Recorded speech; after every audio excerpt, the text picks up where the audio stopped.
روز مرد احنف ابن قیس را دشنام میدهند، ولی احنف برایش یگانچه جواب نمیدهند. سپس آن مرد میگوید اگر برایم 1 کلمه گویی با 10 کلمه جواب میدهم. احنف ابن قیس رحمت الله علیه برایش میگویند اگر تو 10 کلمه گویی من با 1 کلمه برای جواب نمیگردانم.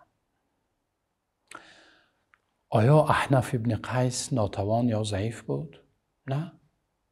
احنف ابن قیس سید و سردار بنی تمیم معاویه رضی الله عنه میگویند اگر احنف غضب میکرد برایش 100,000 مرد غضب میکردند و سبب غضبش را نمیپرسیدند. احنف ابن قیس سردار و سید قبیله بنی تمیم بود. ولی گاه در حیات نفرهای را روبرو میشی که همراه دوستی میکنند ولی یک چیز سبب میشد که با تو دشمنی سخت میکنند و هنگام دشمنی هرچی به زبانشان میآید میگویند و نباید همراه آنها آن سطحی که آنها هستند بنده مؤمن هرگز به آن سطح نمیفراید.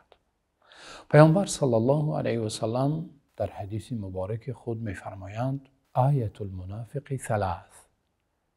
نشانه شخص منافق 3 چیز است. اذا حدث کذب و اذا عاهد غدر و اذا خاصم فجر.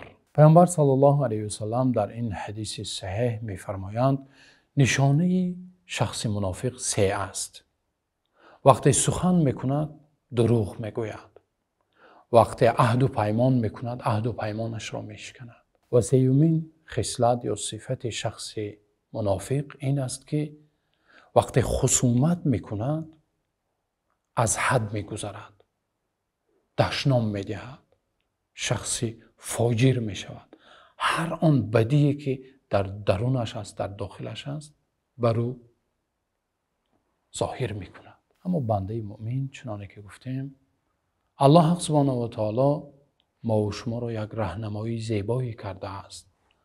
الله در قرآن میفرماید و عباد الرحمن الذين يمشون على الارض هونا و اذا خاطبهم الجاهلون قالوا سلاما. و بندگان رحمان در روی زمین با فروتنی راه میگردند.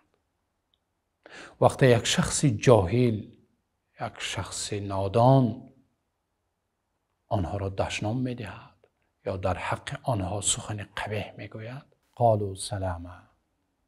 این است جواب بنده مؤمن. الله سبحانه و تعالی ما و شما را از بندگان گرداند که بندگان فروتن، بندگانی که همیشه صادق، بندگانی که همیشه دوستی صمیمی هستند.